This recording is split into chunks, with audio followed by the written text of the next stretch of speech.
এটা it's just not a port, এটা বাংলাদেশের মানুষের হাজার হাজার মানুষের কর্মসংস্থান, তাদের টোটাল ইকোনমির যে ডেভেলপমেন্ট এই পুরোটাতে একটা এক্সেপশনাল ভূমিকা রাখবে। সো হয়তো ভবিষ্যতের জেনারেশনের পর জেনারেশন এই পোর্টের কারণে নতুনভাবে চাকরি পাবে, তাদের বাচ্চারা এডুকেশনে যাবে।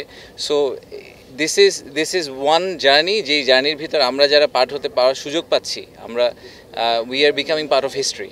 সো আমাদের একটা হিস্ট্রি তৈরি করার সুযোগ আছে। যেহেতু আমাদের এই পুরা লং টার্ম অ্যাম্বিশন যেটা, যে বাংলাদেশকে আমরা গ্লোবাল ফ্যাক্টরি বানাতে চাই, সেটার সবচেয়ে প্রাইমারি ফ্যাক্টর কিন্তু হচ্ছে, বা সবচেয়ে বড় ইনগ্রেডিয়েন্ট হচ্ছে পোর্ট ক্যাপাসিটি। পোর্ট ক্যাপাসিটি না থাকলে আপনি কিছু করতে পারবেন না, এটা তো আমরা সবাই জেনারেলি এগ্রিড।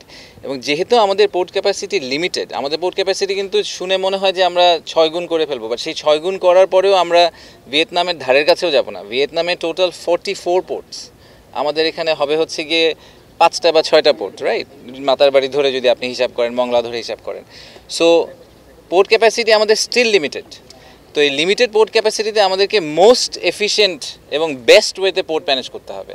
তো বেস্ট ওয়েতে পোর্ট ম্যানেজ আপনি কীভাবে করবেন? বেস্ট অর্গানাইজেশন দিয়ে করাবেন, রাইট? তো ওয়ার্ল্ডের যারা টপ পোর্ট অপারেটর, তাদেরকে আনার আমাদের মূল উদ্দেশ্য হচ্ছে যে আমাদের যেহেতু আমাদের ল্যান্ড লিমিটেড, আমাদের ক্যাপাসিটি লিমিটেড, সেই লিমিটেড ক্যাপাসিটিকে যাতে আমরা বেস্ট ইউটিলাইজ করতে পারি। ঠিক আছে? সো এই এফিসিয়েন্সির কথা যে আপনি বলছেন, আমি এক্সপার্ট না, আমাকে পোর্ট চালাতে দিলে এই পোর্ট ফেল করবে, কিন্তু যারা এক্সপার্ট তাদেরকে দিয়ে চালাতে দিলে আমি প্রিটি কনফিডেন্ট যে এখানে প্রোডাক্টিভিটি এফিসিয়েন্সি বাড়ানো সম্ভব। চট্টগ্রামের এই সেন্টার পিসটার একটা অংশ আমরা এখানে দেখতে পাচ্ছি।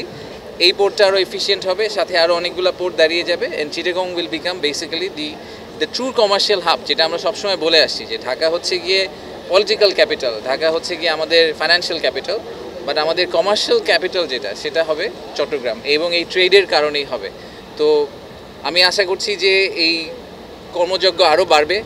ইকোনমিক ডেভেলপমেন্ট সব গভর্নমেন্টেরই প্রাইমারি এজেন্ডা হওয়া উচিত বাংলাদেশে। তো এই ইকোনমিক ডেভেলপমেন্টের জন্য এই টার্মিনালগুলোকে আমরা যত বেটার, যত এফিশিয়েন্ট, যত ওয়ার্ল্ড ক্লাস করতে পারবো, তত আমাদের ওভারঅল ব্যবসা পরিস্থিতির জন্য অনেক বড় একটা কন্ট্রিবিউশন তারা করতে পারবে। গ্র্যাজুয়ালি আসবে, সো ওনাদের কনস্ট্রাকশন পিরিয়ডের মধ্যে ওনারা গ্র্যাজুয়ালি ইনভেস্ট করতে থাকবে, এবং আমরা আশা করছি যে 2030-এর দিকে আমরা এই পোর্টগুলোকে চালু করতে পারবো। তো আমাদের যে লং টার্ম, এগেন আমাদের we have to keep our I on the big price. Long টার্মে বিগ প্রাইস হচ্ছে যে আমাদেরকে একটা গ্লোবাল ফ্যাক্টরি হতে হবে। সেটা হওয়ার জন্য এই সবগুলা পোর্টকে একসাথে আসলে অ্যাক্টিভেট করা দরকার হবে, তা না হলে আমরা we will not be able to meet the demands. আমাদের ডিমান্ড তো অলরেডি আপনারা দেখতে পাচ্ছেন যে এক্সপোর্ট কিন্তু, আপনি যদি 2015-র সাথে এখনকার এক্সপোর্ট ভলিউম দেখেন, volume has gone 3 times or 4 times বেড়ে গেছে। তো নিজেদের আমাদের ক্যাপটিভ ডিমান্ডই আমরা এখন কেটার করতে পারছি না, সেটা 2035 নাগাদ যে কোথায় গিয়ে ঠেকবে সেটাও আমরা জানি না।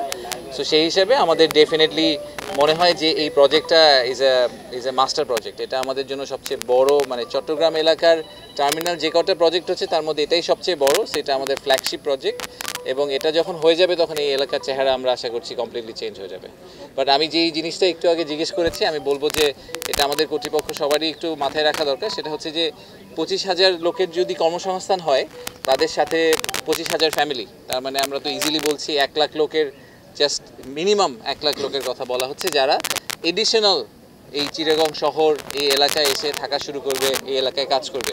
তো তাদের বাসস্থান, তাদের চিকিৎসা, তাদের যাতায়াতের ব্যবস্থা, এবং তাদের যে শিক্ষা, তাদের ফ্যামিলির এডুকেশনের যে পার্টটা, এই প্ল্যানিংটাও আমাদেরকে আসলে হয়তো পুরো ওভারঅল পিকচারের মধ্যে নিয়ে আসা উচিত, এবং সিটি কর্পোরেশনের সাথে কাজ করে একসাথে একটু চিন্তা করা উচিত যে এই যে এমপ্লয়মেন্টের একটা সার্জ হবে, যদি এই সবগুলো প্রজেক্ট একসাথে দাঁড়িয়ে যায়, হঠাৎ করে বেশ কিছু হাজার হাজার মানুষ এডিশনাল চিটাগংয়ে এসে যোগ হবে কাজ করার জন্য। তো তাদেরকে আমরা আসলে অ্যাকোমোডেট চিটাগংয়ে কীভাবে করবো, তো সেটা একটা is a master project that we also need to keep in our mind.